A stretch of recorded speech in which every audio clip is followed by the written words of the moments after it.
Déjà, j'ai besoin d'être beaucoup rassurée, moi. Quand, par exemple, il faut faire des nouvelles choses, etc., souvent, ça me paraît la lune quand on me demande de faire un passage qui n'est pas forcément très compliqué. Et j'ai besoin vraiment qu'on me rassure, qu'on me dise que si, ça va, enfin, que je risque rien, que voilà. Sinon, assez structurée parce que je suis très perfectionniste et j'ai besoin que tout soit toujours très carré.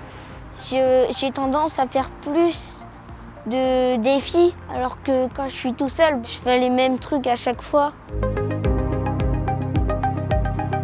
Je pense qu'un bon coach, il y a l'aspect BMX, donc sur la piste, qui va vraiment te pousser quand il sait que tu en es capable et te rassurer. Sérieux quand il faut, mais qui sait aussi être plus détente. C'est d'amener l'entraînement le meilleur possible, mais aussi d'avoir une relation qui est pas de pote, mais une relation assez détente avec eux, parce que voilà, si on a quelqu'un qui est tout le temps assez froid, tout le temps, toujours dans la posture d'entraîneur, c'est pas forcément hyper sympa de s'entraîner. Je leur demande d'être sérieux, je suis sérieux, mais voilà, si on peut essayer d'être aussi détente, on sait le faire, et faut juste pas que ça dépasse la limite, quoi.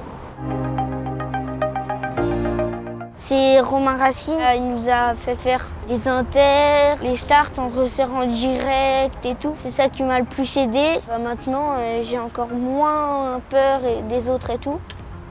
J'ai toujours eu un problème avec le regard des autres et donc à l'entraînement, par exemple quand il y a beaucoup de monde ou qu'il y a des nouvelles personnes, j'ose pas forcément faire des passages parce que je suis gênée et que je me dis que si je vais taper, ça va être la fin du monde. Ici en arrivant, je l'ai tout de suite dit à Simon, donc à Simon et Mike, et ils ont vraiment su s'adapter par rapport à ça. C'est-à-dire qu'au début on faisait des entraînements vraiment que entre filles et au fur et à mesure, quand je commence à connaître les personnes, etc., je suis moins gênée, donc maintenant c'est ok pour faire avec les garçons. C'est aussi un bon travail avec le regard des autres. Je sais que je travaille essentiellement sur ça avec les coachs, sur vraiment le regard des autres, le fait d'avoir confiance, de se faire confiance.